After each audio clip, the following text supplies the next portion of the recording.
Magandang araw sa inyong lahat. Good morning, good afternoon, good evening po sa lahat ng nakikinig po. Hello to all our viewers from here and around the world.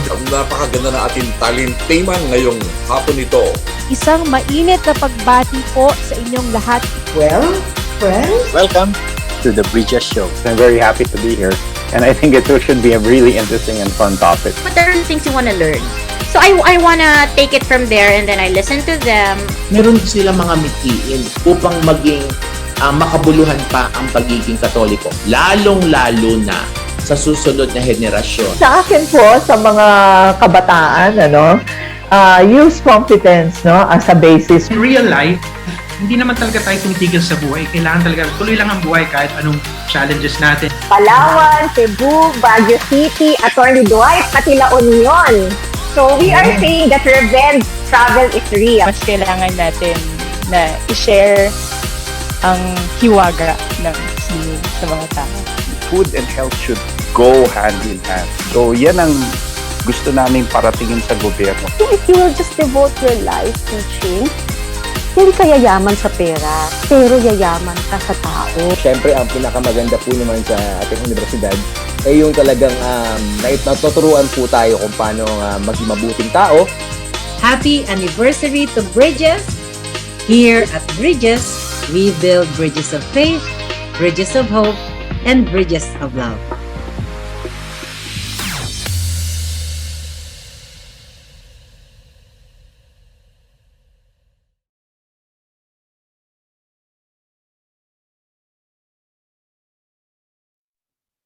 Teaching and learning during the pandemic and beyond require us to reconceptualize, review, reconstruct the fundamental delivery of instruction.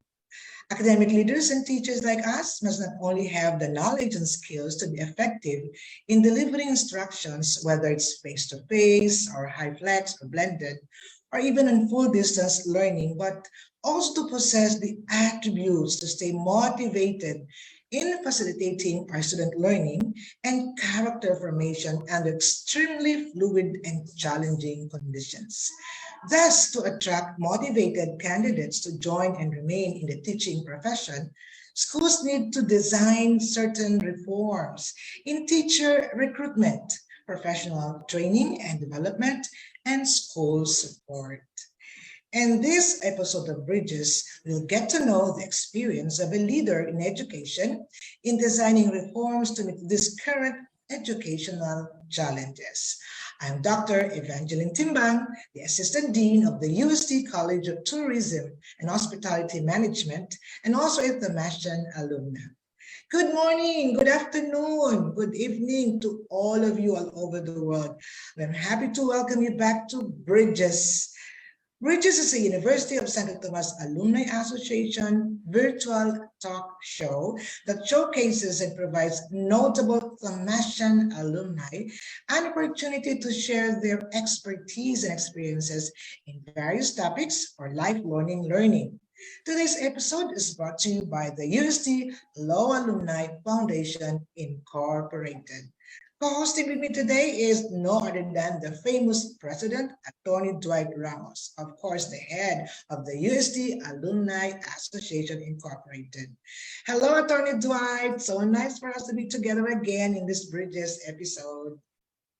Hi, Doc Banji. Yes, and I'm so happy to co-host this episode with you again. And mainit na pagbati sa lahat ng mga nanonood sa atin ngayong araw.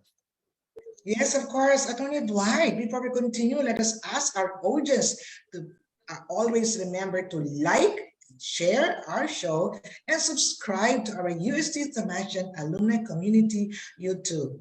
And this is the channel, a very famous channel. And to follow, of course, our Facebook page. Salamat po sa inyong suporta. Atty. Dwight, napansin mo ba na unti-unti nabubuhay uli ang mga school campuses ngayon?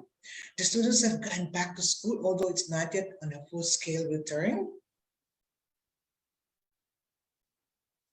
Yes, napansin ko yan. Yes. Alam mo naman, sa alumni natin, lagi tayo nagmi-meeting din sa UST campus at nakikita ko unti-unti dumadami na uli yung mga bata, no? Yeah, lalo na second term natin, di ba? Ang dami ng estudyante from all colleges. By the way, do you still have any of your children in the school?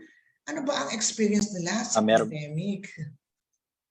Yes. Yes, meron pa akong dalawa na nag-aaral. Although sa proper na sila. Ang experience naman nila, both kasi halos sabay pumasok. At naka one sem and a half sila na face-to-face before the pandemic set in.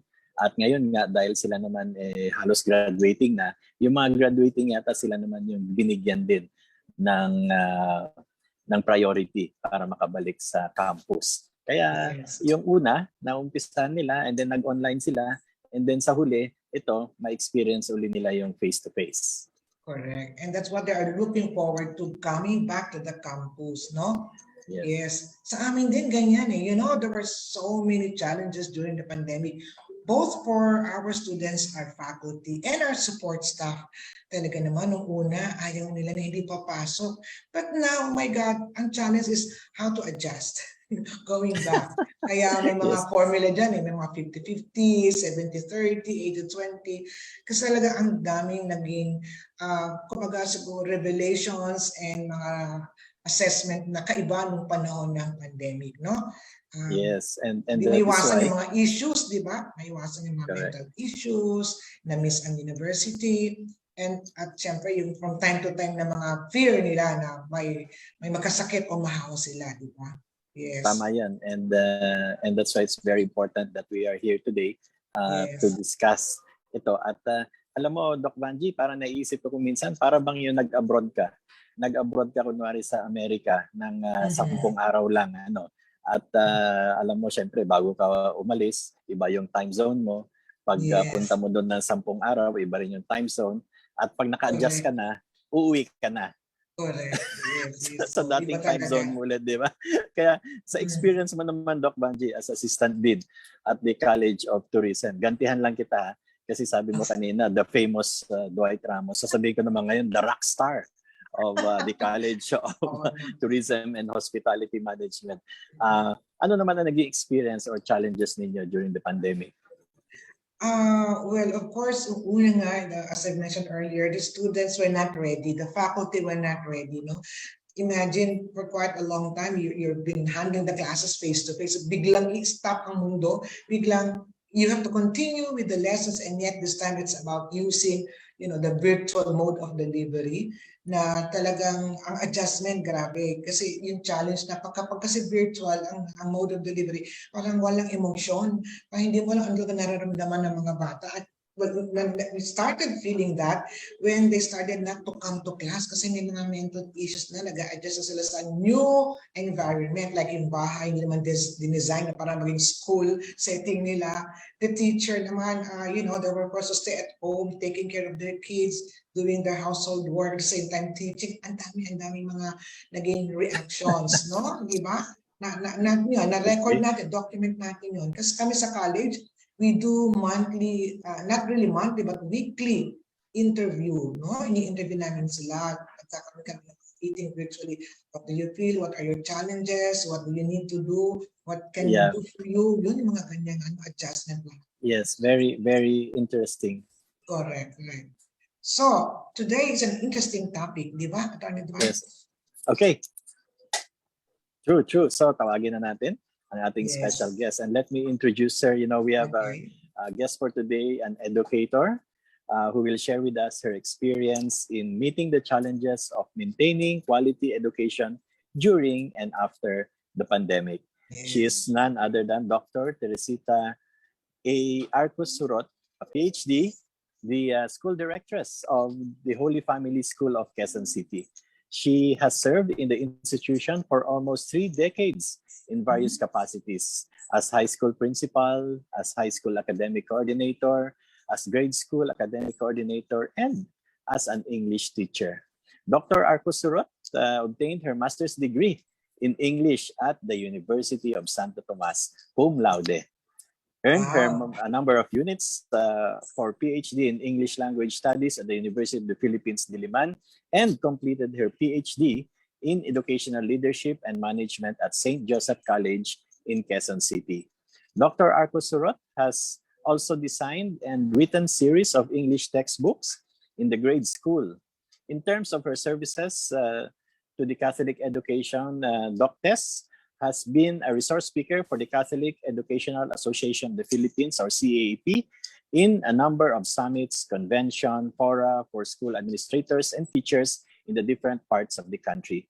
Doc Tess is also a member of the National Basic Education Commission of CAAP and Corporate Secretary of the Association of Private School Administrators, Quezon City, or what we call the APSA. She has been awarded as Most Outstanding Educator by the Holy Family Schools Board of Trustees on the occasion of the school's 50th foundation anniversary in December 2016, the Gawad Parangal, a tribute to honor and recognize administrators of private schools in Quezon City and most outstanding alumna, conferred by the University of Santo Tomas Graduate School in March 2019. Dr. Tess, good afternoon and welcome to the show. Yes, welcome to Bridge, Dr. Tess. We're so blessed to have you as our guest for today. Kumusta po kayo? Naku, welcome po to our Bridges. I hope this will help you bring back fun memories of the university. Kailan nga pa kayo huli nagpunta sa UST? Good afternoon, Dr. Vanji and Attorney Dwight. It's an honor to share with fellow educators our humble experience as an educator. The last time I was in UST, kailan lang po yun? Nung graduation ng aking youngest daughter, nung June 2021. Apat po kasi yung anak ko at lahat sila ay from UST. Wow, thank you. Naka-thumbs up agad ako. Biruin mo, no? Second generations. Apat sila. Yes. And yeah.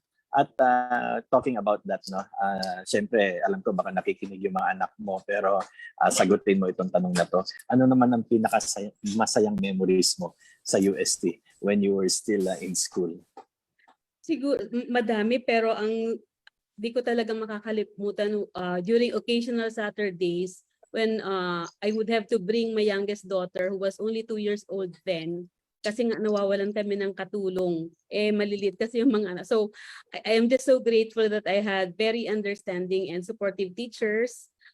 Gusto kong batiin, take this opportunity to greet my favorite teacher, Dr. Pearl Villamar. So, siya talaga yung nag-inspire sa akin na ituloy yung MA sa UST.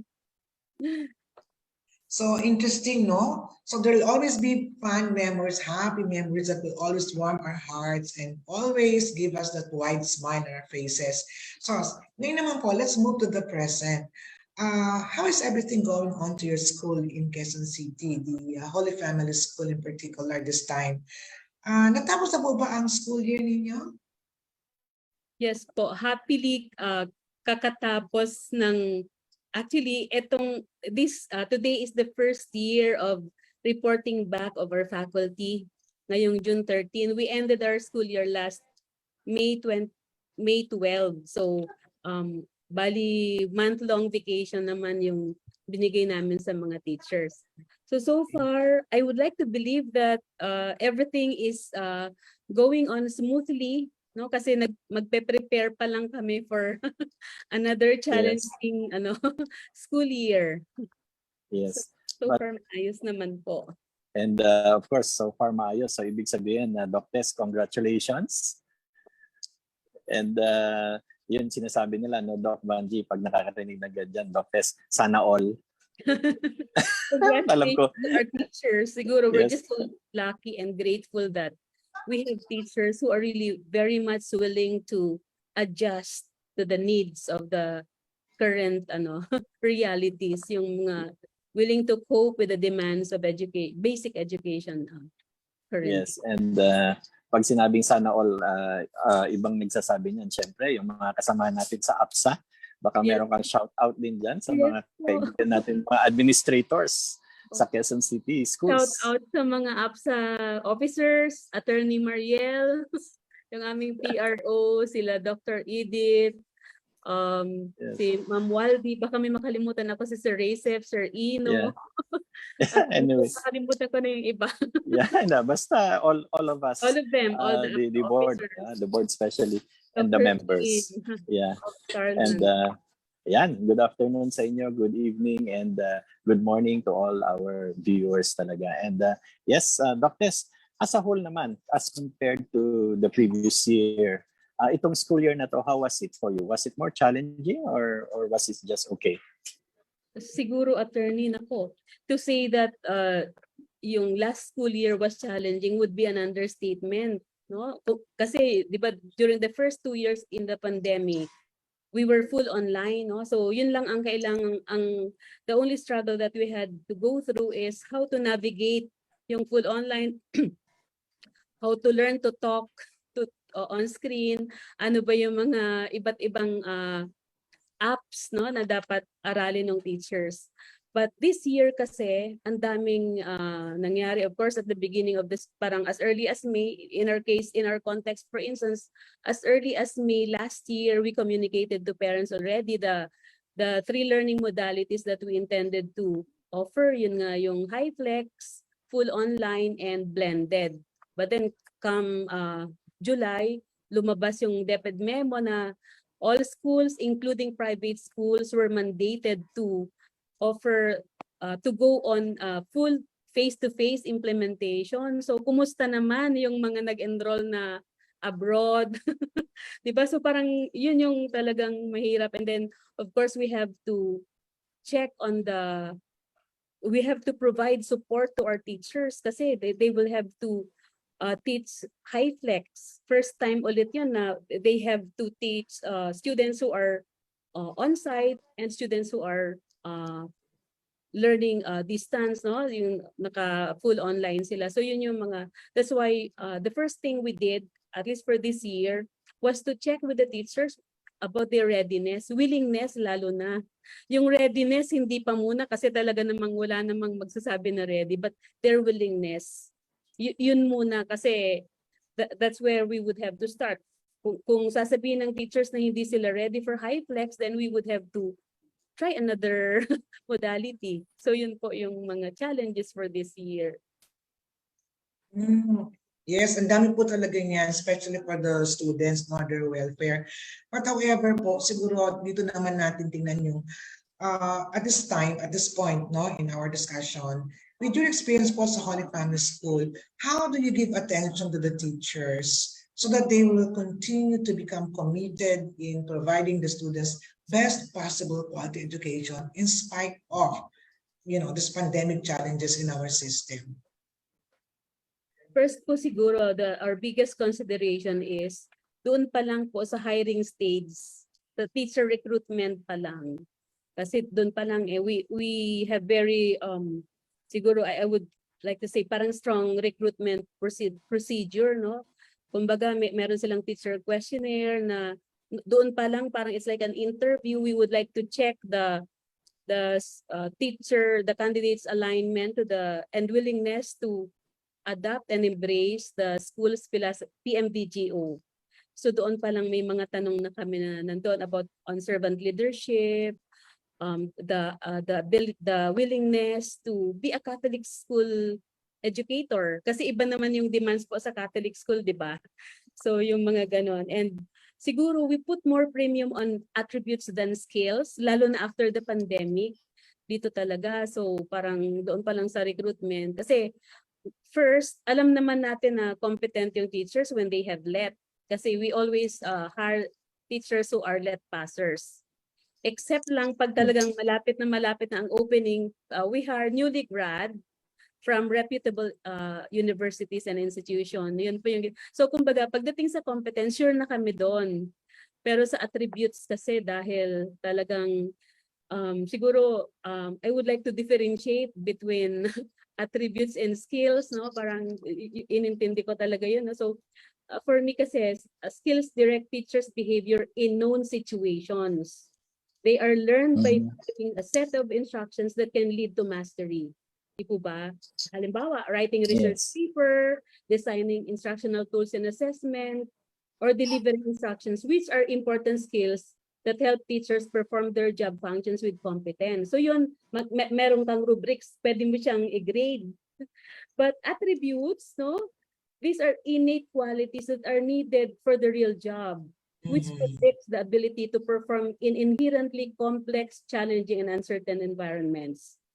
All the required skills can be taught later, but the attributes cannot be. They are supposed to be there already. Like we have teachers who would tell us na, alam mo ma'am, na natutunan ko lang sa Holy Family yung paggawa ng curriculum map. Di talaga, alam ko inintroduce yun nung teacher namin, pero dito ko na lang natutunan. Yun na yung ano, the patience to learn, importante yun, no? So when it comes to performance kasi, skills can only tell us what to do, but attributes tell us how we behave, especially in times of stress and uncertainty. Yes. Namin yung na-check sa pandemic. Yung mga Yes. nag-stay motivated, eto yung may mga attributes, positive attributes with them. Siguro yung pagiging agile, no? The Yes. word there is Yeah. agile. Oo. Yes, but Doc Banji, ibig sabihin, one of the direct effects talaga nito is on the hiring process. Doon sa teacher recruitment, no? One of the effects and nagkaroon ng adjustment, especially for doctors and Holy Family, is yung tedious, no? Naging tedious yung hiring process because now you have to look at these attributes. Yes. So, kasi I think I would like to give some fairly consistent attributes that I observe among effective teachers that I work with for the last 3 decades. Lalo na yung lalo na ngayong pandemic, no? So one is passion for learning and self-improvement. Kasi hindi pwedeng magaling ka ngayon, bukas magaling ka pa rin hanggang sa mga susunod na araw, magaling ka, no? So like tayo, ewan ko lang kung meron sa ako, di ko talaga alam paano yung Mentimeter, yung Kahoot, yung maraming mga apps na you also need to learn. Kahit mukha kang kinder, magpapaturo ka doon sa junior, parang sa staff mo, secretary mo, yun yung mga ganun, no? The attributes is put on the acid test during the pandemic, especially with senior teachers. To navigate an uncharted path of teaching full online, parang paano ba to? So talagang yung iba na iiyak na, but they were very much willing to learn. May iba naman talaga ayaw na nila. So yung first, passion for learning. Second is the flexibility and adaptability. These are critical in the process of advancing despite adversity. Being resilient allows teachers to adapt with the flexibility to a new environment, lifestyle, emerging challenges, or when faced with stressors. It involves taking a growth mindset, being open to change, and can involve profound personal growth. Sa ngayon, halimbawa, kagaya ng Holy Family kasi, hindi, at times we are not sure whether we would be able to offer 2 sections, 3 sections. So, naging iba-iba ang teaching load. Sinabi sa'yo, ikaw magtuturo ka ng biology, or sa grade 8, yun ang na-communicate sa'yo, you started preparing for the curriculum maps and all, biglang grade 9 ka pala or grade 10 or may iba kang tuturuan. So from the start, we tell, even during the hiring process, we tell teachers. And before they renew their contract for the following year, when they give letter of intent, nakalagay yun na their willingness to take on assignment na kasi mahirap pagka hindi flexible and adaptable. Dr. I have a question. Ano po kaya yung mga naging major stressors faculty nyo nung panahon ng pandemic?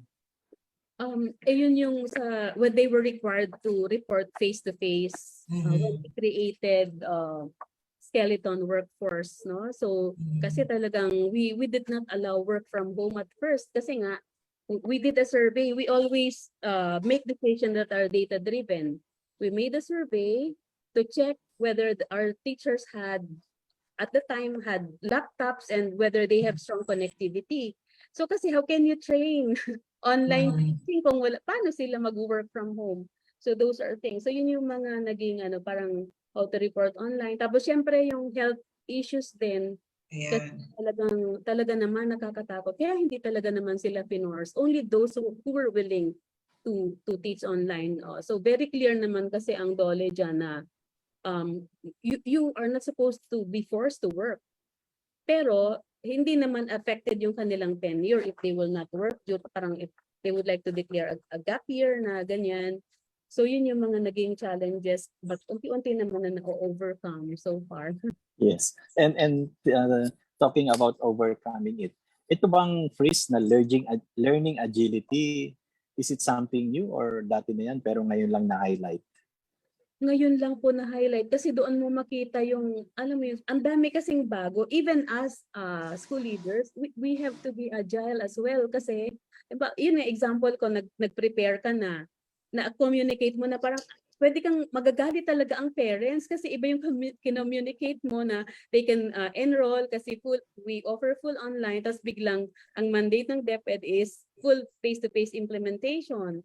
So yung mga ganun, parang kailangan mo kasi maging very flexible and you learn to adapt to very challenging situation. Parang we love to have teachers, team members who would share with us problems along with the offered solution.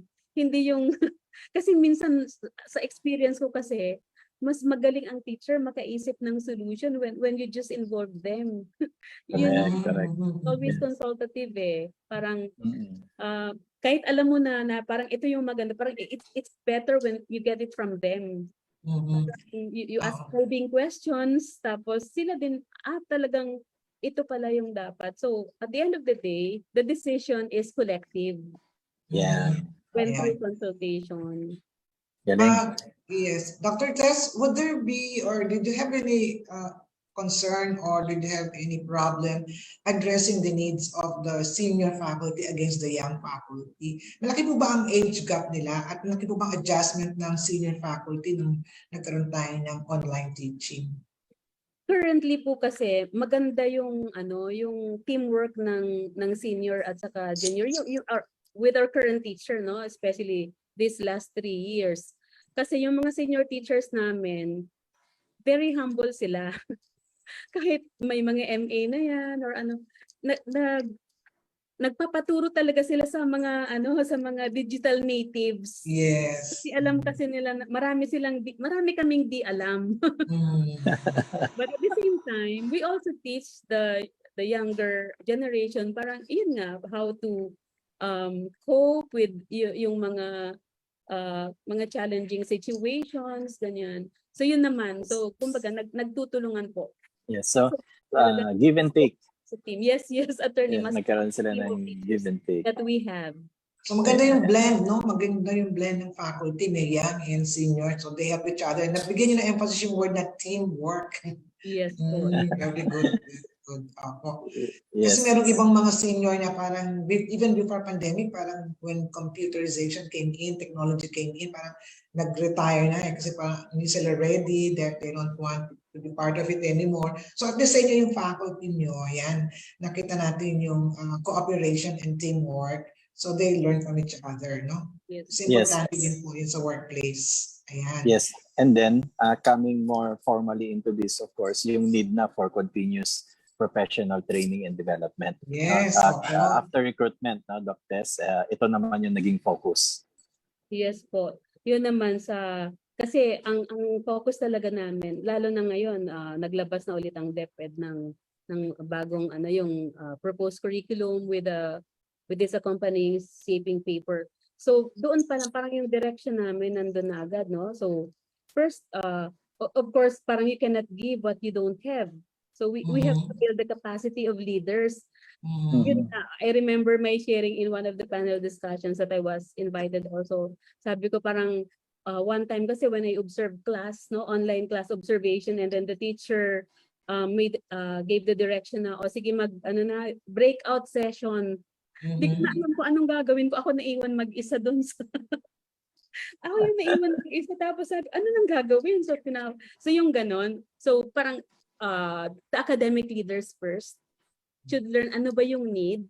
Kaya meron kami palaging training needs analysis. Makita namin, and this year we intend to provide differentiated inset.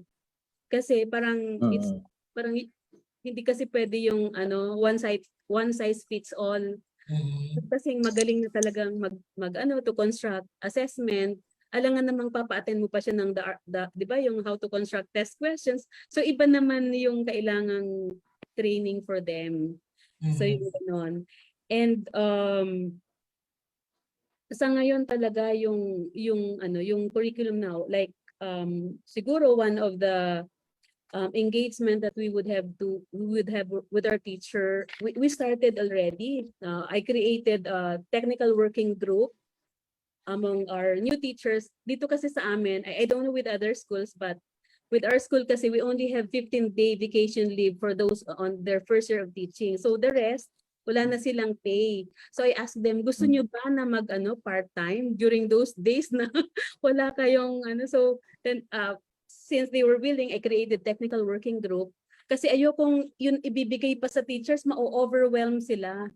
So it's a special project where I asked some teachers to prepare content, curriculum content mapping grid. So what we did, we tried to look at the proposed curriculum, tapos in-align nyo, no? Yung parang alignment, ano ba yung competencies na aligned, na keep, no? Retained. Then ano ba yung mga competencies na bago, na hindi yung tinuturo ngayon. And then ano yung competencies na tatanggalin na. So from there, after that, so ang dami-dami po. Naku, ang dami talaga sa English alone. Siguro 50% na lang yung naiwan. So, opo. So you're talking about curriculum review, curriculum adjustment, realignment. Yes, so I'm just curious to know, when you have this curriculum review and realignment, does it somehow part of a revisiting also of your mission vision because of what was happening? Yes po, exactly po. Kasi ano po naging impact mo sa vision and mission ng inyong school? Well, there has to be review. But in a nutshell, nakikita namin na aligned naman, no? So like after that curriculum content mapping grid, kasi it's a separate project na hindi pa muna involve yung teachers, then we will have the curriculum audit. So mag-audit na kami implemented curriculum kasi our goal is to make the transition smoothly, kasi as smooth as possible, kasi if we will start reviewing that during the implementation, makukulangan kami so there has to be at least 2 in-service training, 2 summers devoted for that alone, na intindi namin, we make meaning with it. Parang, alam mo yun, we try to bite what we can chew muna, para hindi kami mabulunan pare-pareho. So unti-unti. So yun yung mga training na ginagawa namin. So that's part of the in-service training. And of course, yung values integration. I would just like to share, siguro isa doon sa changes in the proposed curriculum, yung next 2024-2025, meron silang CCAP na, no, yung sa grades 1 to 3 combined na ang araling panlipunan and MAPE. And across levels, yung MAPE na is hindi na MAPE na hiwa-hiwalay, kundi music and arts, and then PE and health. So yung mga ganun, dapat unti-unti nang, kahit hindi pa i-implement, napo-condition na yung teacher. Paminsan-minsan, sinisilip na nila yon para ready na sila. Kumbaga, it's actually more... Yes, and... yun, yes, and this is towards building the capacity. Yes, capacity building of teachers. Yung kasi, they need to... And most importantly, I almost forgot, syempre they need to know yung the capacity of teachers to try to check on the learning gaps. Kasi doon kasi sa curriculum audit, maski hindi mo, kasi even before giving the diagnostic test, you would know ano ba yung gaps. Kasi there are actually prerequisites.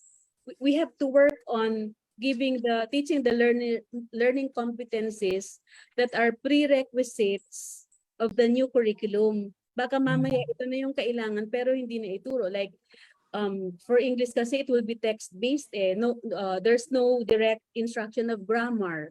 So parang how do you try to parang you have to help the teacher think creatively. Hindi kasi magagaling kasi ang teacher, parang ayaw ni ang na-notice ko lang, hindi mo sila pwedeng diktahan kung paano. You can just provide them siguro motive questions, ganyan. Parang you just have to guide them. Tapos mas magagaling silang mag-isip if you just allow them. Yun ang nakita ko sa mga teachers namin. Magagaling ang mga teachers namin na so far. Yes, ma'am. Dr. Tess, would this mean that you also consider hiring third parties or organizations for the training of your faculty? Yes po, depending on the topic. Kasi we are creating talaga yung professional development program. Okay. But first, we will identify muna yung internal talents. Kasi minsan merong but we invite from among yung mga noted speakers in certain topics. Nag-i-invite po kami talaga. Dapat kasi syempre with authority yung magbibigay ng training para mas effective din sa mga teachers. And we also learn from the top, from the different in-service trainings. Tapos nabanggit ni Dr. kanina yung knowing the gaps, Does this include also yung assessment? Being able to have knowledge and skills on assessment? Yes po, yes po. Actually, kami talaga very important sa amin yung formative and summative assessment. When for example, when I check the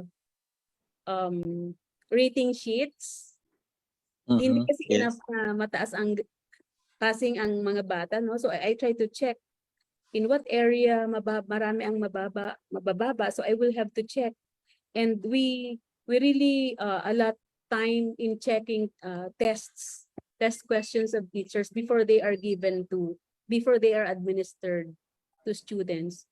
And alam to ng mga teachers namin na when I interview, during the final interview, tinitingnan ko rin yung nawala po si Ma'am Banji.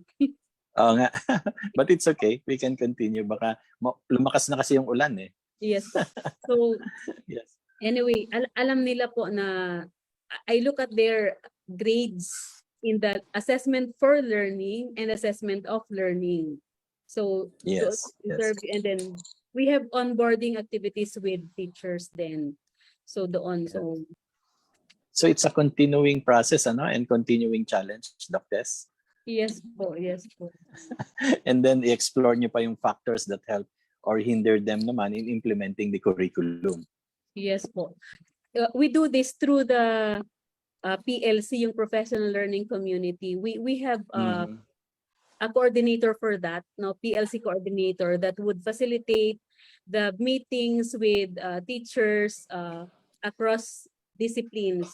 So science teachers, math teachers. So they try to check ano yung naghinder, bakit hindi ito natutunan, parang what else can be done. They share best practices. So yung ganun, parang we are not supposed, parang kami, the assistant principals and myself, hindi kami uma-attend ng ganung meeting kasi we allow them. Sila yung nag-uusap. Sila nag-uusap sila sa problema nila. Sila rin ang nag-iisip ng solution. And then we just provide support.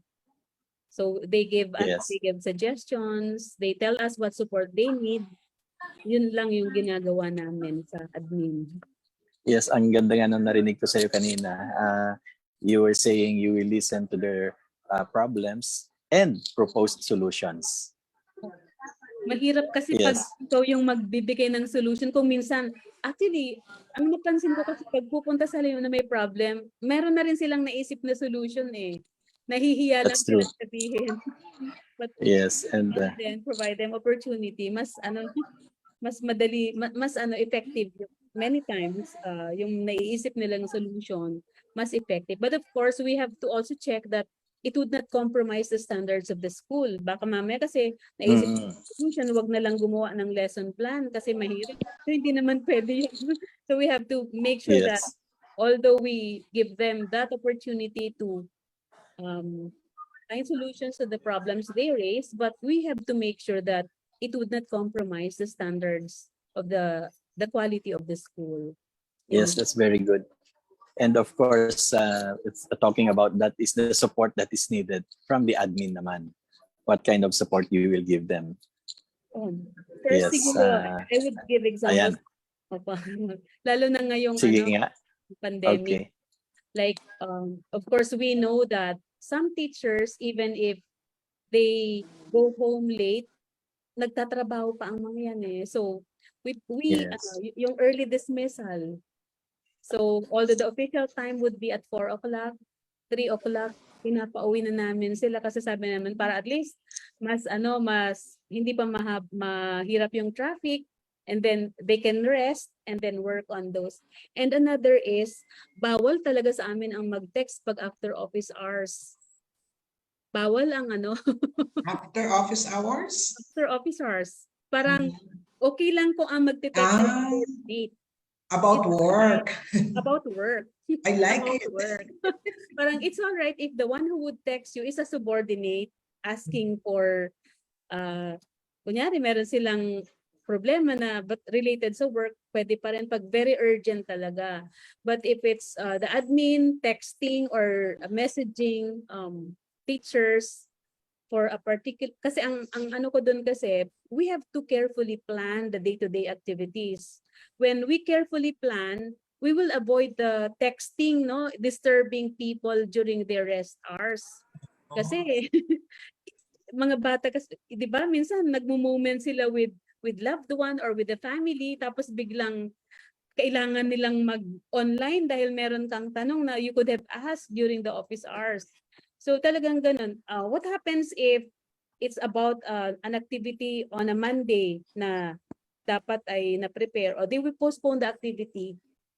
So from there natututo talaga kasi, and even parents, we tell them during orientation na these are our platforms of communication and we would appreciate kasi yung mental health din, yung work-life balance. Kasi sabi nga namin, kahit naman di mo yan sabihan mag-work, talagang nagko-compute yan ng grades. Nag-doon sila kasi iba na kasi ngayon, especially during the online classes, sabi nila, alam mo miss, hindi ka talaga pwedeng humarap sa estudyante na kung ano-ano lang, mga motherhood statement ang sasabihin mo.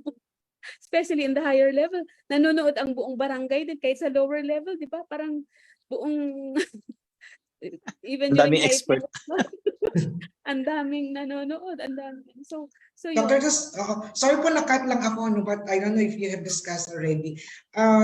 Siguro maganda po namin din marinig sa inyo. Ano ba yung mga naging best practices niyo when it comes to taking care of the total well-beingness of your teaching staff or your support staff? So I think yun yung first, syempre meron kaming yung mga sa staff may vacation leave kami na 15 days aside from the sick leave, so 25 days yun. Excluded pa doon syempre yung mga undas break, summer break, health, what's this? Yung sem break, so yung mga ganon. But most of all, lalo na during the pandemic, kasi talagang nung closed, naka-lockdown ang school, we paid all teachers and staff. Hindi kami nagtanggal. And we provided free dorm services for teachers and staff whose residents are far from Holy Family School. And then yun nga, pag siguro yun talaga yung yung giving them enough time to rest. Yung pagka after work talaga, dapat di na sila iniistorbo. Kung gusto na nila magtrabaho, kanilang problema na yon. Gusto nila eh. Kaya siguro ang another namin ngayon, kasi syempre may nalilate pa rin sa submission. So with the help of yung OneDrive na talagang everyday makikita namin para hindi sila, kasi alam mo yung mga bata pa kasi ang iba, parang mahilig sila sa cramming. May mga mahihilig sa cramming. Pero kasi makikita mo na parang ang mga mata nila namumugto pagkat submission ng test questions. Lamay. Kasi iba yung so parang mas maganda yung hindi sila stress. This year we intend to have sharing from parang ano ba yung ginagawa ng mga laging on time. Sila yung mag-share ng kanilang mga tips para doon sa hindi makakatapos agad, no? Yung kailangan mag-overtime talaga. But overall, nagagawa naman nila yung iba-iba lang kasi yung learning styles, teaching styles or working styles nila. Kaya lang kasi kami naman na nag-check, I would always tell them. Kasi syempre, pag natambakan ka ng i-check, nagsasuffer din yung, and then at times, ikaw na lang yung gagawa ng corrections para hindi na ibabalik sa kanila. So, additional burden also to academic leaders. Kaya yun talaga yung we try to tell them bakit talaga kailangan to give in advance yung mga submissions. Dr. Tess, parang napaka-very ideal naman ang inyong workplace with all those benefits, di ba? Ang nakaka-inspire naman na mag-stay. Siguro pa ang dami yung mga regular employees, regular teachers na they've been with you for quite a long time already. Kasi ang ganda nung yung mga sinishare ng mga best practices nyo. Kasi di ba sa pandemic ang dami mga mental issues na na-encounter ang mga faculty and students. So is it okay for us to know kung ano ba yung pinaka most challenging nyo na na-handle sa teacher ng pandemic? Attorney Dwight, siguro ito yung siyempre may kaya nga kami talagang we really put premium on attributes kasi pagka yun yung kagaya ng when we really require the face-to-face reporting, on-site reporting. Siyempre may mga iba kasi na siyempre hindi nila, meron silang mga personal reasons. So hindi naman namin pwedeng i-force kasi di ba hindi naman tayo allowed ng na kumbaga it has to be voluntary. And siguro ang when we say ideal kasi we take it from our foundress, yung nasa likod ko po, si Saint Bonifacia Rodriguez Castro. She's the foundress of the Siervas de San Jose. Yung motto kasi namin, work, harmonize with prayer, accomplish love in imitation of the Holy Family in Nazareth. So dapat kasi hanggat maaari, bawal ang whining. Yes. Kasi yung prayerful work nga dapat kasi talaga namang wala namang work na hindi mahirap talaga. Yes, agree. But for teachers to be complaining about preparing lesson plans and test questions, kasi sabay-sabay nagko-compute ka ng test questions, magpe-prepare ka rin ng lesson plan or course outline. Pero it would always be good to ask, ano ba yung teacher training? Di ba talagang gagawa ng lesson plan? Parang yung ganun. So, those are part of kung minsan pag hindi talaga flexible yung teacher o kaya hindi na, this is not actually an issue of flexibility but knowing your work, ito yung work. Kaya nga isa pang I forgot to mention is yung job description talaga bago mag-sign ng contract, orientation talaga, comprehensive orientation of the job description, nakalagay ko lahat doon. And they will sign. Yes. Yes. That's why if there are some complaints, parang nagugulat sa mga pinapagawa, tingnan natin yung job description. Ano ba yung yung mga ganon? Yeah, di ba Dr. Tess, meron pang and other tasks that may be given to you. Mga ganon sa dulo.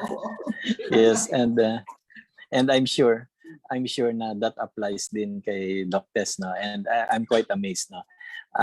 Because of course very challenging sa learners, very challenging sa teachers, but most challenging then of course sa mga administrators like Doc Tess. And I like the way she has drawn strength, no, doon sa kanilang founder.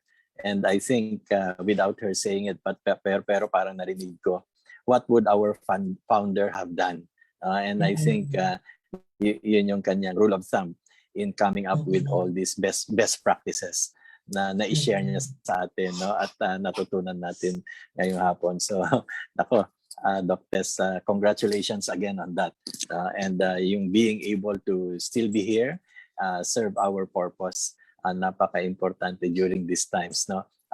Very important during the pandemic, but most important after the pandemic. Di ba, Doc Banji? And, Yes, and so with that, agree. and so with that, let's focus quite a bit dun sa DepEd curriculum guide and shaping paper that they released in May 2023. Anong impact nito, Doc Tess, sa teaching and learning in the post-pandemic?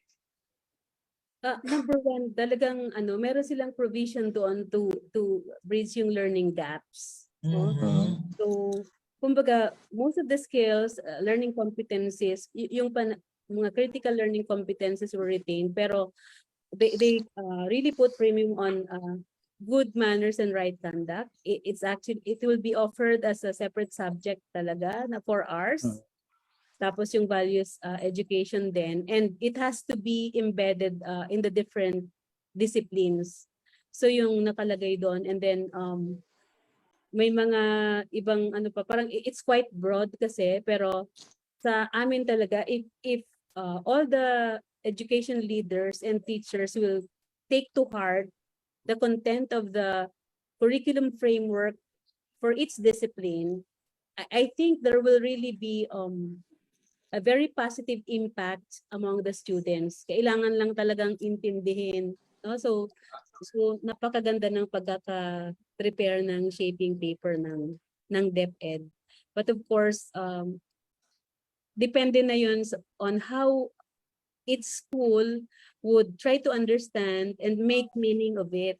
Kasi yung making meaning and transfer kasi medyo challenging, yun yung medyo mahirap.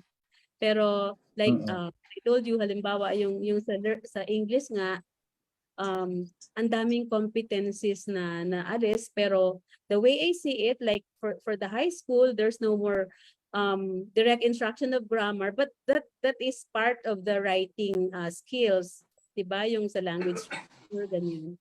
So focus on formative assessment din, at saka iba't ibang klase na ng summative assessment, hindi na lang yung written. Even performance task is considered as a summative assessment. So yun yung kailangang intindihin.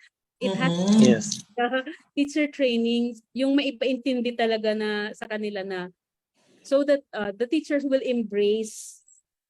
Kasi pag, alam mo yun, yung parang di pa nga nakikita mag-wine na tayo and all. So hindi talaga siya ma-appreciate ng teachers.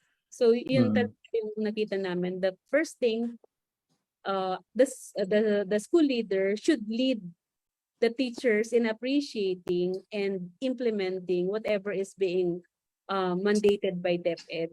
Kasi, pero siyempre, we have to contextualize it. Like yung sa GMRC kasi, dahil meron, all Catholic schools have separate curriculum, di ba, for religious education. So I'm thinking about GMRC, tapos ilalagay namin yung pedagogy ng aming foundress. Yung ganun. Parang, kasi open naman yun eh. Instead of offering religious education as a separate subject, you can embed it. Parang i-integrate na lang para hindi ka pa rin naman nag-deviate sa curriculum ng ano. Kasi the shaping paper of GMRs and values education accommodates the contextualization of the different private schools. So yun yung ano. So we will actually start with GMRs and values education before the other subjects. Yes. So yan po ang challenge ngayon sa mga education leaders for the followers to observe.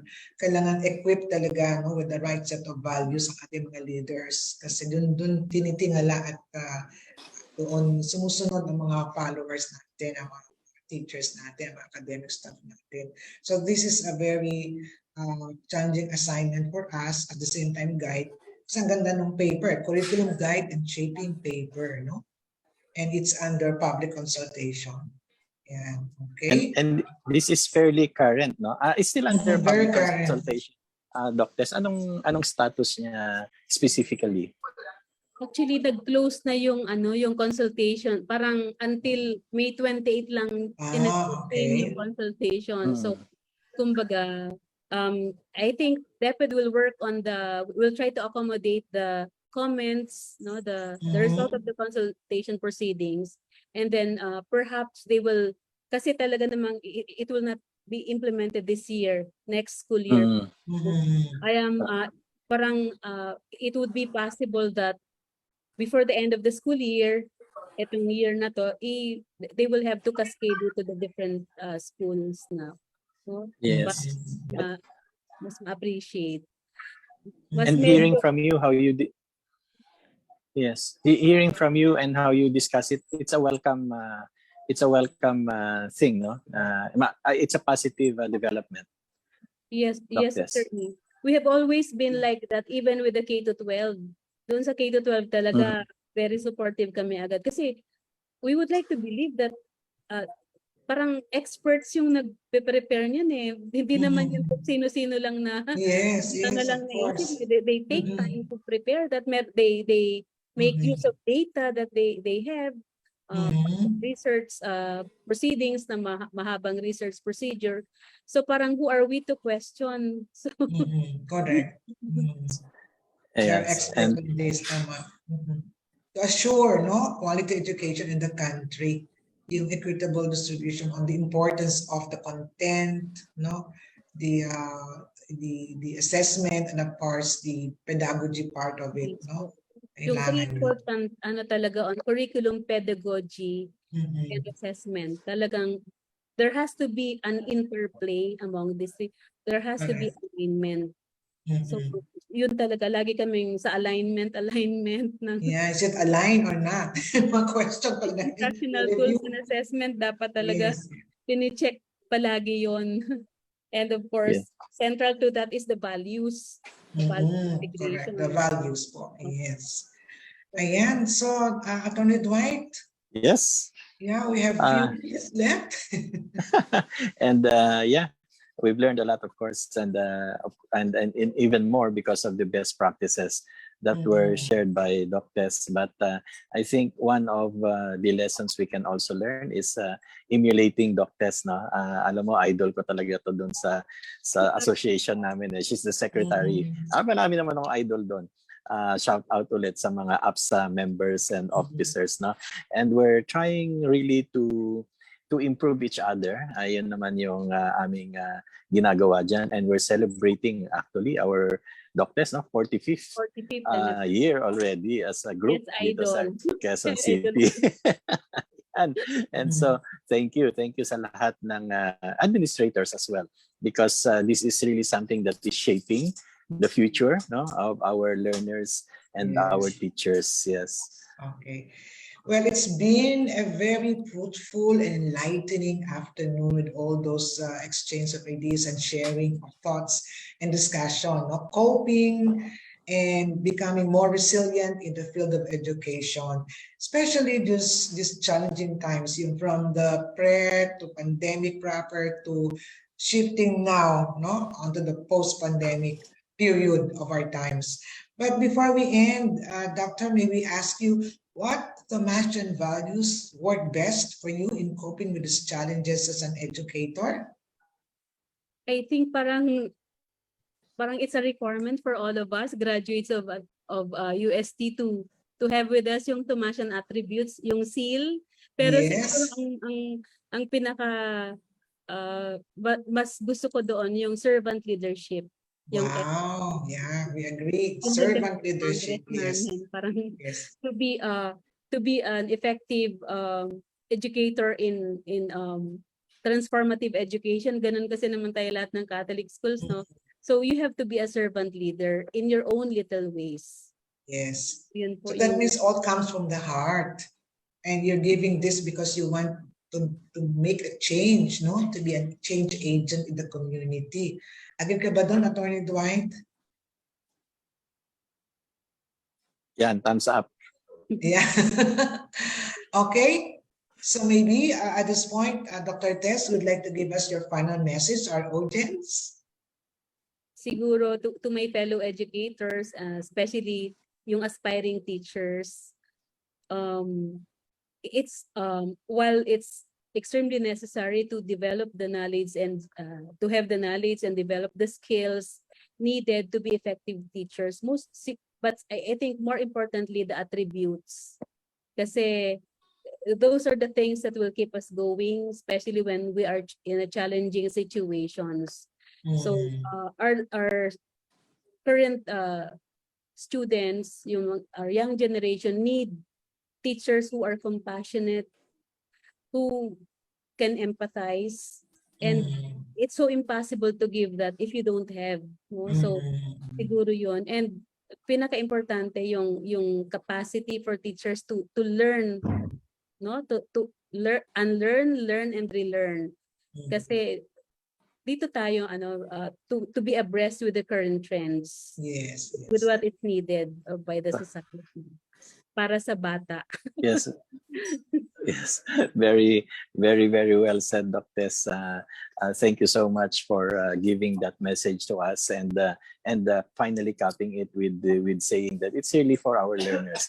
Para ito sa mga bata, and when we say that, it's actually for the future generation as well, and the future of our country. Yan ang napakaganda, and of course, yung dinidiscuss nga natin kanina, this pandemic has brought us to a situation now we have to learn, unlearn, learn again, unlearn again, di ba? Yes. And on that, kailangan din talaga yung mga administrators tulad ni Dr. And so we're very, very glad, we're very thankful that there are the administrators looking at the side of the fence, syempre making sure that we are able to learn, unlearn, learn, unlearn, so that we can assure the future of our learning and teaching post-pandemic, even after the pandemic. So yeah. Maraming salamat, Dr. and thank you for your time for being with us this afternoon. Thank you so much, Ernie, and may I sign off? Thank you so much. On behalf of the UST Alumni Association Incorporated, I'd like to thank you, Doctor, for being our guest and joining us today. Thank you very much, Dr. Tess, for sharing your wonderful experiences with us. Your outstanding works in education really makes us Thomasian proud. Maraming salamat. Thank you po. Thank you. Thank you. And of course, some announcements. But before that, we'd like to thank Carl Balita for sharing our links today in full support. Alam naman natin in terms of coming up with these kinds of show, si Doc Carl, lagi nating katuwang yan. And congratulations also for Sibol. Another big development for your group, and the much awaited 2023 Academe, Alumni, Industry and Government, or AAIG International Multi-Sectoral Summit is coming this September 29 to 30 with the theme AAIG Nexus, New Visions, New Frontiers, New Strategies and Practices. Please start marking your calendar. The program and registration details are going to be published at the USTAAI Facebook page in the coming weeks. Again, friends, please, before we end the show, please don't forget to like, share, and show and subscribe to our UST Thomasian Alumni Community YouTube channel and Facebook page. This is Attorney Dwight, your host today. Here at Bridges, we build bridges of people, bridges of knowledge, and new learnings. Thank you for spending time with us. Do watch again our Bridges next week for another exciting episode to be sponsored by the UST College of Education Alumni Foundation Incorporated. Remember, here at Bridges, we build bridges of faith, bridges of hope, and bridges of love. Enjoy the rest of the evening. God bless you all. Mabuhay!